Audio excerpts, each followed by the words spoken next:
to a special bonus episode of Speak of the Devils. I'm Brad Denny, columnist for SB Nation. Last week I had the chance to talk with a true ASU legend, quarterback of the 1987 Rose Bowl championship team, and current radio analyst Jeff Van Raaphorst. Now, ASU has had such a rich history of prolific and acclaimed quarterbacks, yet only you have the Rose Bowl champion, not to mention Rose Bowl MVP, on your quarterbacking resume. Looking back all these years later, what does that mean to you? I mean, it's an accomplishment, but it's not an accomplishment for me. It's for the entire team. We came in as a group that was post-probation, so we were the group that came in right after the probation was ending. So the seniors that were graduating, they took the brunt of it because they didn't get to play in these bowl games. Recruiting wasn't that strong during probation, and so it was a great opportunity for us. And I mean, it's nice to win individual awards, but in football, it's such a team game.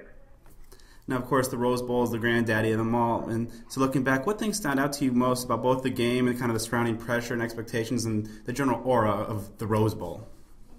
Well, it's the biggest thing is the week-to-week build-up during the season. Like, hey, if we keep winning, we got a shot to go to the Rose Bowl. And every game becomes more important, and when you stumble, it becomes a bigger fall. So that was the pressure that was there every week to perform.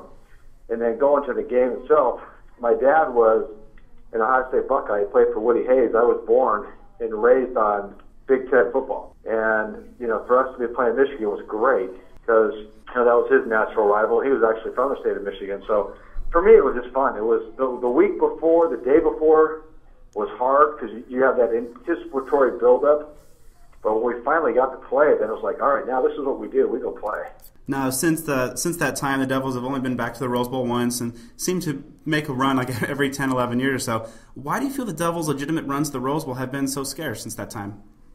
That's a good question. I think the biggest thing is when we were there and in the 70s and the 80s, ASU was the only game in town. People went to the games. People supported it. And I think it really manifests itself in recruiting when a recruiter walks into a sold-out Sun Devil Stadium and you can say, this is what it's like every week. They're amazed. It was Southeastern Conference football in Tempe every week, where it was just sold out. That was what people did. Families went there. They took their kids. I think the advent of pro sports certainly hurt it. And, to some extent, ASU hasn't, the alumni base, for whatever reason, hasn't really made it a commitment. They come to games, but that's not part of their lifestyle, like in Nebraska, where, hey, we graduated from Nebraska, and we're going to go get season tickets and we're going to support. There's over 300,000. I believe there's about 300,000 alumni in Maricopa County. If every one out of every 5 came, you'd be at $60,000 in that stadium, 60,000 people. You do the math, and that doesn't include people from opposing teams and everything else. Yeah. If we just batted 20% of our alumni got tickets, think what that would do. Now, since that time, the nature of offense has shifted greatly to spreading the field 4 or 5 wide and passing 30, 40, 50 times per game. How have the demands on the quarterback position changed as a result? I think in some regards it's easier now because if you miss on first or second down, you're gonna have another shot. If you look back when we were playing, I'm sure when Danny White was playing, we threw the ball, but we relied on the running game too, so we were more balanced. So third downs became more critical, and you just didn't have that chance to stay on the field as much. Every quarterback likes to get in the rhythm, likes to throw the ball around, but championships are won by being able to control the line of scrimmage, whether it be offense or defense, and that's certainly what we did with, they called our offensive line the homeboys, and our defensive line was phenomenal. Now, the Sun Devils are led by Brock Osweiler, a player many fans feel has the best chance to follow in your championship footsteps. Yet, despite his strong finish to last season, there was a lot of questions surrounding him entering this year. What were your preseason expectations for Brock Osweiler? My preseason expectations were, I thought he could be a plus 65% completion guy, and he certainly is, especially in, Coach Mazzoni's offense. You wanted to be, plus 67 really. I thought, he could be 2.5, 3 to 1 on touchdowns. I'm not as big a guy on yards because, as long as you're throwing completions, I don't care how you get there. I don't care if it's a run, a pass, a screen, a draw. And a lot of the throws that he makes are technically lateral, so they go to rushing yards too. So that kind of compounds things. But I thought he could be good. I didn't think he'd be anywhere near this good. And I had a chance to sit in on the offensive meeting at Oregon, and he actually gave the pregame overview of what to expect from the Ducks he put together some of the clips that were used in there, and it was amazing that Coach Mazzoni deserves a lot of credit because he's prepared him to get to that point. You just don't say, okay, you're going to go through the tendencies and the meetings and go through the last meeting before we're playing Oregon in Eugene in a big game where it's ranked. So, hats off to him. Now, if things play out as many expect, Osweiler should have the Devils in a position to be just a win away from another Rose Bowl berth. You mentioned kind of his preparation, but what other things have impressed you the most with his play through the first 9 games of the season?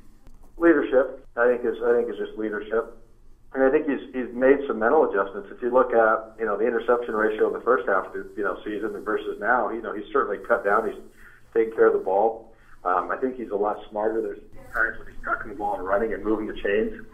So he's got that, good mentality of keeping the drive alive. I mean, that's really all offense is just fight for another play, get another play, and eventually you'll get there. Now, you mentioned his leadership qualities, and that's something that a lot of people have raved about. Among the necessary skills for a successful and a championship-level quarterback, where does that ability rank in your opinion?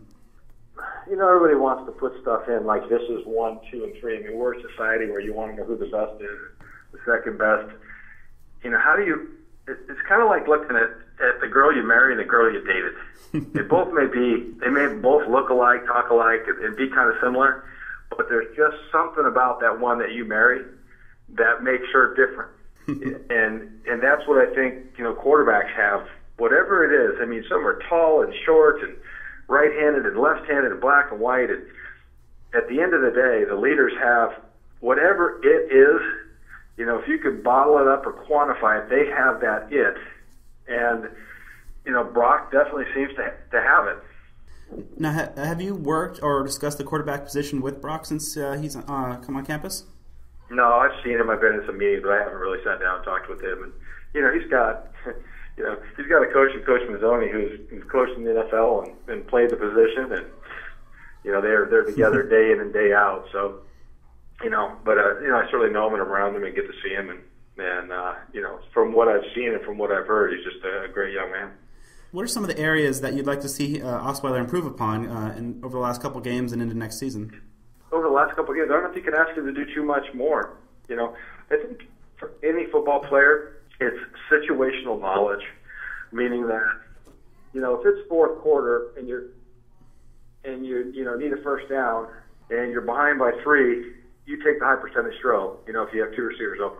If, you're in the red zone, you're thinking, all right, I'm not turning the ball over. So, I think for Brock, right now he's learning how to master the position, not improve. I mean, he's getting better and better.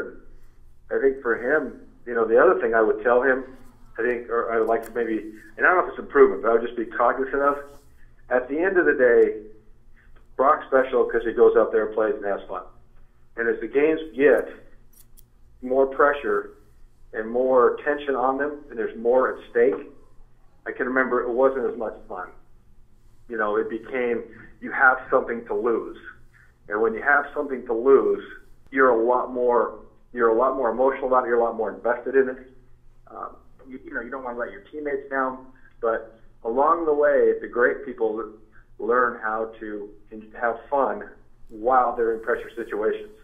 You look at Aaron Rodgers; he just goes up there and smiling, he's slinging the ball. Steve Nash is laughing and making plays and high-fiving. So it's that ability to stay loose and be yourself regardless of the situation. And now we're talking about psychological and behavioral things. We're not talking about, on your 5-step drop, I want to see him, make sure that he can get the ball out past the hash marks or, carry the ball higher or have better ball security or do this or that. It's just, just be yourself. Define who you are, move the team, and enjoy the ride because, eventually it comes to an end, and you don't want to look back on it and say, "Boy, I wish I would have just enjoyed the process a little bit more." Now, with all this progress he's made this season, what do you feel is the ultimate ceiling for Osweiler? Not just maybe for the remainder of his collegiate career, but now a lot of people are talking about maybe he's got some of the tools and capabilities to take that to the next level in the NFL. Yeah, of course he does. He's 6'8", he throws the ball hard. He's a smart kid, so there's not very. You've got to look at the NFL. You got to figure, all right, anybody under probably 6'2", unless you're lightning fast, is out. All right, so that takes care of about 80% of people in America, the males. Now, you have to be able to throw the ball. Let's just say you have the minimum to be able to throw the ball 60 yards. Okay, that takes another 15% out, right? Then you have to have the courage, determination, the focus. That takes another 4.5% out. Now you're down to about, 1/2 of 1%, right? Now, those are all the people that play quarterback in high school and college. Of those, there's 32 spots in the NFL. So, it's, of course you got a shot, and it's just what he does with that shot. I mean, they're definitely going to take a look at him. He's mobile. He kind of reminds you of a lighter version of Ben Roethlisberger, doesn't he? Absolutely. Yeah. No, I think, but again, everybody this year is getting so far ahead of everything. Pac-12 championships and this and that. And, the late Bruce Schneider had it right. The degree to which a football team or anybody in life can say, let's focus on the objectives and we'll reach the goal. Let's not focus on the goal. Let's focus on the objectives, and the end will take care of itself. Now, switching gears from Brock to the team program as a whole, after the last 3 years of no bowl games, what's your general impression of the direction where the program is headed? Well, I think Coach Erickson's got to go in the right direction. He's got good athletes. I mean, the athletes that we're getting are getting better and better and better. One thing that I want to go back and look at is, we need to get some offensive linemen in here, some defensive linemen. We got to get the Terrell Suggs of the world, and John Sueda, the Danny Salamuas. The guys are getting drafted. We just need, and he's doing that. He's starting to get better and better athletes. He's got a great recruiting class coming in this year, and that's what it takes. Is you've got to hit the recruiting trail, and once you get those athletes, develop them. And finally, and I guess one more question, with an eye towards the future, even though it's still a week away, a lot of attention, as it always is, being paid to the Duel and Desert next week against UofA, the biggest game on the calendar for any ASU season. What are some of your thoughts about the rivalry as a whole and what it means to a Sun Devil football player? Well, I think it means a lot more after you're gone.